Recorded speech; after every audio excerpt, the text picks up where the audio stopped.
자, 우리 하나님 말씀을 봉독합니다. 사도행전 2장 22절에서 24절입니다. 사도행전 2장 22절에서 24절 봉독합니다. 이스라엘 사람들아, 이 말을 들으라. 너희도 아는 바와 같이 하나님께서 나사렛 예수로 큰 권능과 기사와 표적을 너희 가운데서 베푸사 너희 앞에서 그를 증언하셨느니라. 그가 하나님께서 정하신 뜻과 미리 아신 대로 내준 바 되었거늘 너희가 법 없는 자들의 손을 빌려 못 박아 죽였으나 하나님께서 그를 사망의 고통에서 풀어 살리셨으니 이는 그가 사망에 매여 있을 수 없었습니다. 아멘. 하나님의 은혜가 우리와 함께 하십니다. 우리는 3주간 동안 작정 새벽 기도회를 보내며 종려주일과 고난주간을 보냈습니다. 우리나라에 있는 순교자들을 회상하며 정말 우리가 어떤 것을 선택하고 어떻게 살아가야 될 것인가를 조명해보고 반성해보고 그리고 또한 지혜를 구했습니다. 그 기간에 했던 여러분들의 모든 기도가 응답받는 역사가 있기를 바랍니다. 우리 옆 사람과 인사 나누시길 바랍니다. 예수님 부활하셨습니다. 예수님 다시 사셨습니다. 어떤 사람 말합니다. 죽은 사람이 어떻게 다시 살아나느냐라는 의문을 가집니다. 그런 대답 속에 우리는 고백하죠. 세상을 창조하시고 사람을 흙으로 만드신 하나님이 죽은 사람을 다시 살리는 것은 간단한 일입니다 라고 말입니다. 하나님이 하시고자 하면 하시는 겁니다. 하나님은 부활하시겠다고 하셔서 부활시켰습니다. 그것은 성경에 기록된 대로 우리는 믿는 것이고 성경에 기록된 것이라면 사실로 확신하는 겁니다. 저는 그런 경험을 했습니다. 우리가 방송이 이제 시설이 되면서 네트워크가 되고 아이패드로 이 모든 것을 조절할 수 있게 되었습니다. 아이패드를 처음에 중고로 샀더니 배터리가 다 이제 그 능력이 없어졌는지 바로 방전이 돼서 그걸 새로 배터리를 바꿔야 될까 해서 본사로 이제 서비스 센터로 알렸습니다. 그랬더니 갔더니 원주까지 오라 해서 그렇게 멀리까지 가오라 그래나 그래서 하여간 갔더니 거기서 제안하기를 배터리 바꾸고 뭐 이러려면은 새 거 사는 거나 마찬가지니까 새 거로 그냥 바꿔주겠답니다. 그래서 새 거 큰 거 주고 새 거 갖고 왔습니다. 여기선 부활한 겁니다. 그래서 오니 전자제품들이 이렇게 새롭게 부활하는데 하나님께서 모든 걸 창조하셨는데 사람을 부활시키는 그 일은 얼마나 쉽겠습니까? 사실 제자들 또 유대인들은 십자가에 달려 죽으신 예수님을 보고 나서요 모든 일이 다 끝났다라고 생각했을 겁니다. 바리새인들, 서기관들 또 대제사장의 무리는 또 로마 군병도 마찬가지겠죠. 우리가 승리했다고 샴페인을 터뜨렸을 수도 있습니다. 그런데 더 중요한 거는요, 죄와 사망의 권세를 가지고 우리를 압박했던 사단은 자기가 하나님의 아들을 이겼고 자신들의 종들이 잘했다고 자화자찬하며 뿌듯하게 생각할 수 있었을 겁니다. 사랑하는 성도님들, 우리는 종종 인생에서 끝났다라고 느끼는 순간을 경험할 때가 많습니다. 문이 닫히고 하던 일은 지긋지긋하게 안 되고 길이 막히고 더 이상 희망이 없다고 느껴질 때가 있습니다. 길이 막혔다는 것이 얼마나 힘든지 제가 회의가 있어서 종로에 갔는데 토요일날 오후가 그렇게 밀리는 건지 처음 알았습니다. 금요일날 오후가 그렇게 밀리는지 처음 알았습니다. 5분도 안 걸리는 거리인데 40분을 제자리에 서 있었습니다. 얼마나 열이 받고 하는지 그 다음날 몸살이 났습니다. 그렇게 힘들구나. 우리 길이 막히면, 인생의 길이 막히면 더 힘들겠죠. 예수님이 고난의 현장에 끌려가신 것, 십자가에 죽으신 것, 그 자체가 그런 상황이었습니다. 그러나 오늘 본문 24절에서 말씀합니다. 하나님께서 그를 사망의 고통에서 풀어 살리셨으니 라고 말씀합니다. 여기서 이 고통이라는 단어는 헬라어로 오딘이라는 단어가 사용됐습니다. 이 단어의 뜻은 단순한 고통이 아니라 해산의 고통, 즉 새로운 생명이 태어나기 직전의 그 산통을 의미합니다. 이 단어의 의미를 그대로 살펴보면 십자가는 끝이 아니라 부활의 영생을 낳기 위한 하나님의 출산의 순간이었다, 이렇게 표현을 합니다. 사랑하는 성도님들, 출산의 아픔이 얼마나 큽니까? 예수님이 당한 사망의 고통이 그런 해산의 고통이었다는 겁니다. 시편 2편 7절에 보면 내가 여호와의 명령을 전하노라. 여호와께서 내게 이르시되 너는 내 아들이라. 오늘 내가 너를 낳았도다 라고 고백을 했습니다. 부활절에 우리 사랑하는 성도님들의 모든 고통도 풀려나는 역사가 있기를 바랍니다. 대다수 유대인과 로마 군병은 예수님의 십자가를 실패했다고 보았습니다. 마음껏 조롱했습니다. 그런데 그것은 하나님이 준비하신 실제적인 2차 계획의 시작인 것을 알지 못해서 착각한 겁니다. 하나님께서는 예수님을 부활시키면서 하나님의 2차 계획이 있다는 걸 보여주셨습니다. 예수님을 이겼다고 착각하는 사람들은 그것을 알지 못했기 때문에 스스로 착각에 빠질 수 있었지만 예수님이 부활하시면서 그들의 모든 생각과 마음이 부끄럽게 된 겁니다. 하나님은 2차 새로운 프로그램을 준비하신다는 거룩한 사실이 성경 곳곳에 나옵니다. 처음 인간이 창조됐을 때 하나님은 에덴 동산이라는 완전한 환경에서 살게 하셨습니다. 얼마나 좋습니까? 안 믿는 사람들도 에덴 동산에 있었으면 얼마나 좋았을까, 그런 이야기를 합니다. 그러나 인간은 하나님 말씀에 불순종하는 범죄를 했고 그 이후로 영생이 아닌 죄와 사망의 메인 종이 되었습니다. 결국 에덴 동산에서 쫓겨나게 되고 말았죠. 여기서 모든 상황이 끝난 것처럼 보였습니다. 그렇지만요, 궁여지책으로 아담과 하와는 나뭇잎으로 자기 옷을 만들어 입었는데 쉽게 말라 다시 또 만들어야 되는 나뭇잎 옷이었습니다. 하나님은 그것을 대신해서 아담과 하와에게 가죽 옷을 입히셨습니다. 이것은 굉장히 중요합니다. 왜냐하면 가죽 옷은 어떤 생명이 죽어야만 만들어질 수 있는 옷이기 때문에 그렇습니다. 이것은 십자가의 예표로 죄를 덮기 위해서는 반드시 피 흘림이 필요하다라는 것입니다. 그리고 창세기 3장 15절에서 말씀하시기를 여인의 후손이 뱀의 머리를 상하게 할 것이다 라며 원시복음에 대한 계획을 말씀합니다. 이것이 인류 최초의 복음이라고 말씀합니다.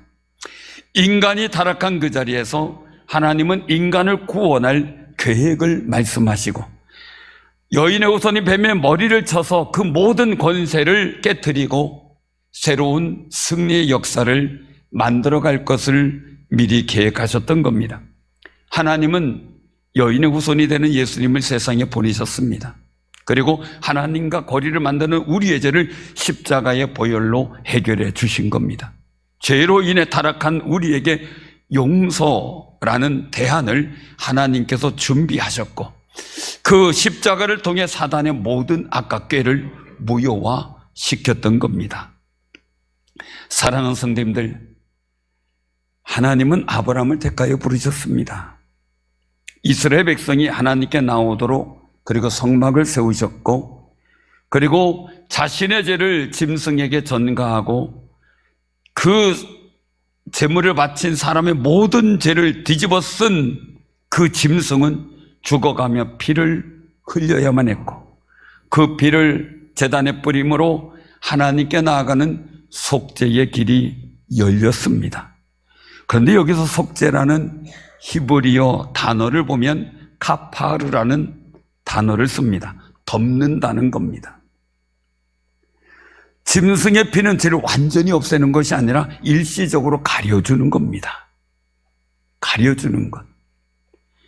그리고 그것은 매번 반복돼야 됩니다. 그런데 히브리서 9장 12절에 보면 말씀하시기를 염소와 송아지의 피로 하지 아니하고 오직 자기의 피로 영원한 속죄를 단번에 이루시고 성소에 들어가셨다는 겁니다. 그 말씀을 다시 한번 봉독해 드립니다. 오직 자기의 피로 영원한 속죄를 이루사 단번에 성소에 들어가셨느니라. 이 예수의 피는 덮는 게 아닙니다. 씻어 없애주는 겁니다. 완전한 겁니다. 그래서 기록하기를 그가 거룩하게 된 자들을 한 번의 제사로 영원히 온전하게 하셨느니라 라고 히브리서 10장 14절에 말씀합니다.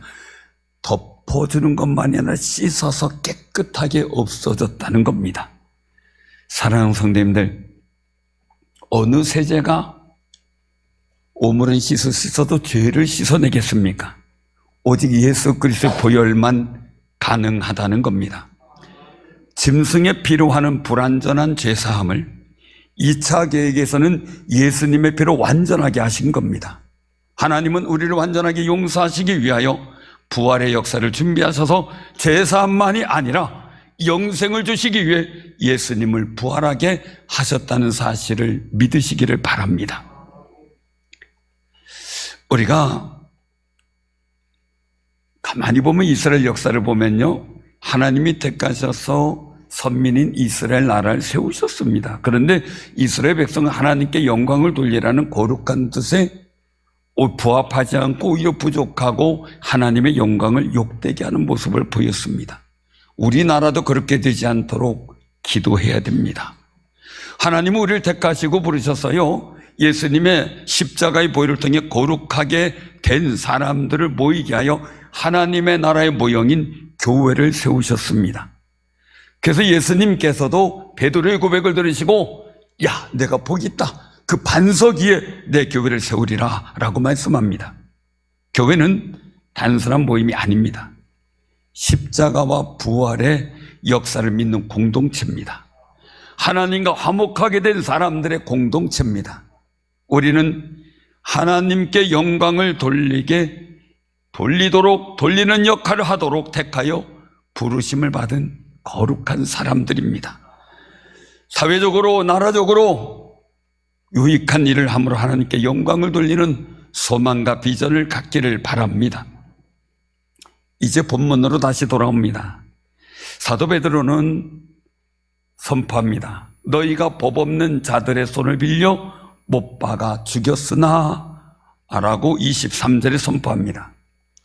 그 당시 사람들은 예수님을 정치적 실패자, 종교적 제거된 사람으로 보았습니다. 신학자들의 해석입니다. 그러나 예수님은 죽으셨지만 부활하셨습니다. 하나님께서 살리셨다라는 말입니다. 이 24절의 말씀이 굉장히 중요한 건데, 살리셨다라는 말의 헬라어는 아니스테미라는 말인데요, 다시 일으켜 세우다, 부활시키다라는 의미입니다. 그가 사망에 매여 있을 수 없었습니다라는 말씀대로 예수님은 죽음에 두지 않으시고 부활시키셨습니다. 십자가는 끝이 아니라 부활로 이어지는 하나님의 2차 계획의 시작이었다는 사실을 믿으시기를 바랍니다. 우리가 성경을 통해서 보면 이스라엘 백성이 애굽에 들어가서 400년 넘게 노예 생활을 합니다. 고통을 받았습니다. 절망적인 상황입니다. 헤어나올 길이 없었습니다. 그런데 하나님은 이미 400년 전에 2차 계획으로 가나안 땅을 준비하시고 가나안 땅으로 불러들일 것을 아브라함에게 언약으로 말씀하십니다. 출애굽은 우연히 생긴 계획이 아니라 하나님과 아브라함 사이 속에 맺어진 언약을 통해서 하나님이 미리 준비하셨습니다. 그 계획 속에 가나안 땅을 향해 가고 있는 이스라엘 백성이 정복할 곳을 이제 정탐하게 됩니다. 12명이 정탐꾼이 가서 가나안 땅이 어떤지, 약점이 뭔지, 어떻게 우리가 전쟁에서 정복할 건지 정탐을 해야 됩니다. 갔다 오더니 12명의 정탐꾼들이 다 같이 얘기를 합니다. 긍정적인 평가입니다. 젖과 꿀이 흐르는 땅이고 온갖 과일이 풍성한 땅입니다.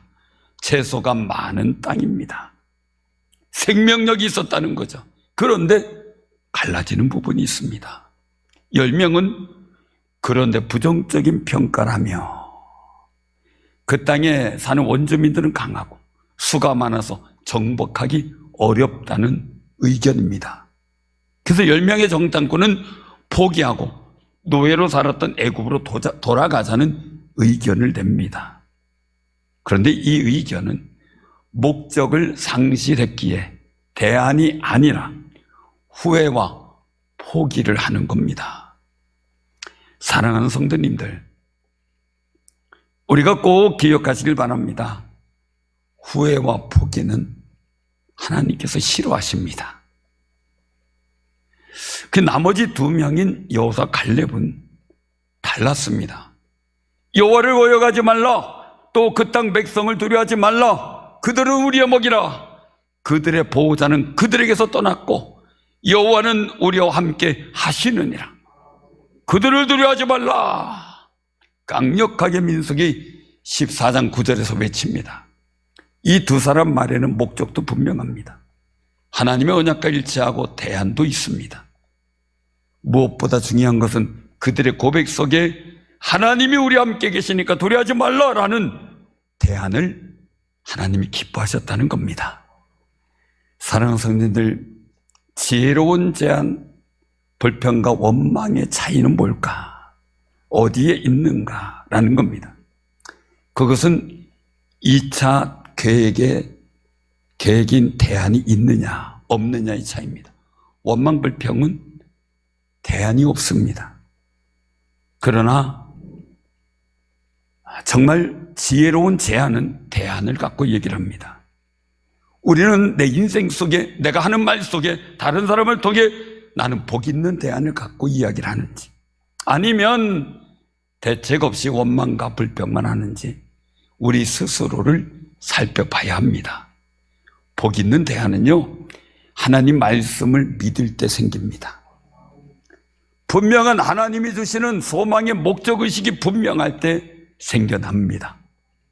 그래서 사도 바울도 감옥에 갇혀 있음에도 불구하고 둯대를 향하여 그리스도 예수 안에서 하나님이 위에서 부르신 부름의 상을 위하여 달려가노라 라고 빌립보 3장 14절에 선포합니다. 그러면서 이어서 고백합니다. 그러므로 누구든지 우리 온전히 이룬 자들은 이렇게 생각할지니,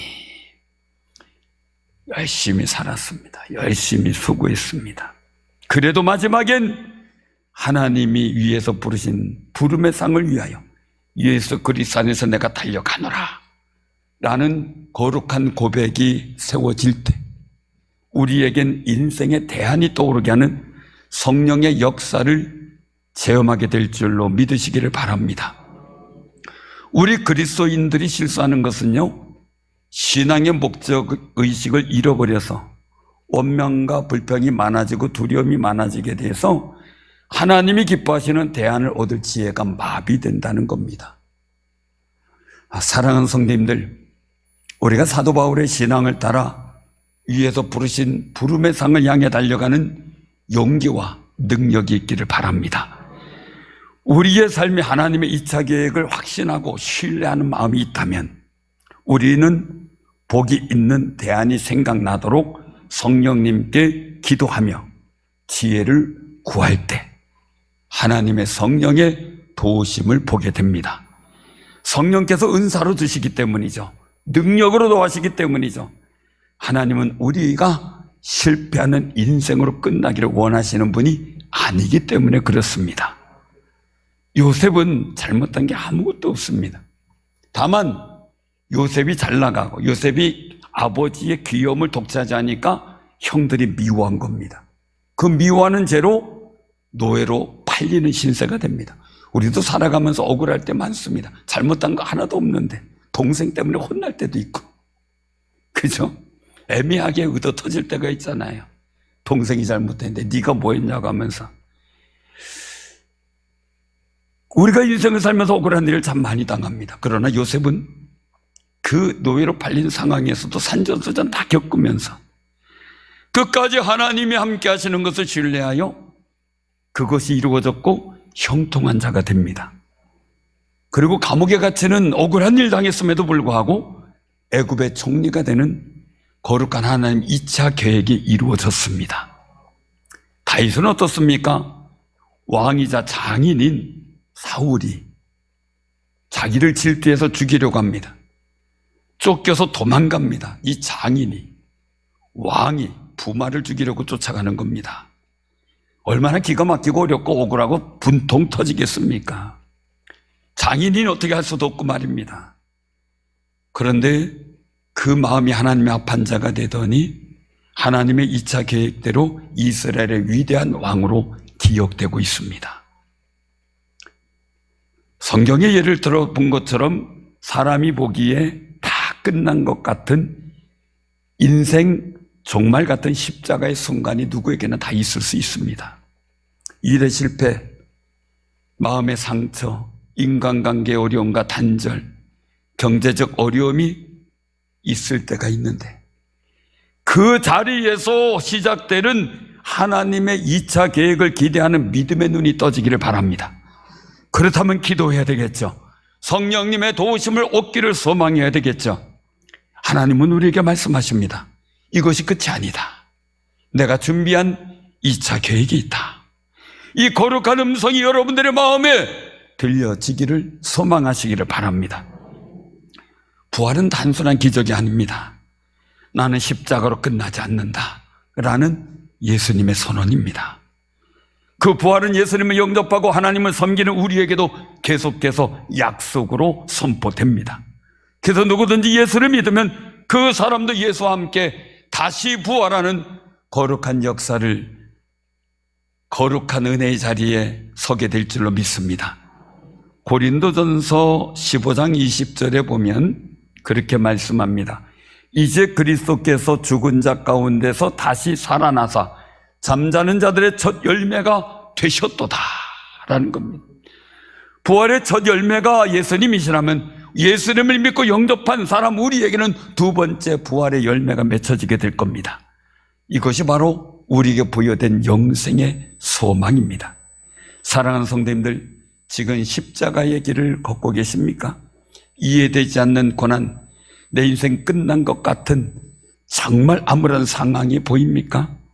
그때 우리가 영의 눈을 떠 하나님은 항상 2차 계획을 준비하시는 분이라는 것이 믿고 보여지는 역사가 있기를 바랍니다. 십자가 뒤에는 반드시 부활이 있습니다. 눈물 뒤에는 반드시 기쁨이 있습니다. 우리는 고난 뒤엔 축복이 온다고 믿고 살아갑니다.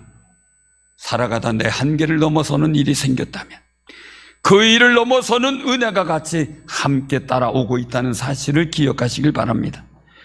내가 못하고 할 수 없다고 내가 포기할 상황이라면 하나님이 도와주시려고 기다리신다는 사실입니다. 감당하기 어려운 것이라면 부활의 주님이, 부활시키시는 하나님이 함께 하실 일입니다. 혼자 할 수 없다면 부활의 예수님이 함께 하시고 계신다는 거룩한 시작이 되깁니다. 예수님의 부활을 믿는 우리는 고백해야 됩니다. 나는 하나님의 2차 계획을 믿습니다. 지금 고난 속에서도 하나님의 2차 계획을 신뢰하겠습니다. 결단하고 고백하고 믿음으로 사는 우리 부활의 신앙을 가진 성도님들 다 되기를 주님의 이름으로 축원합니다.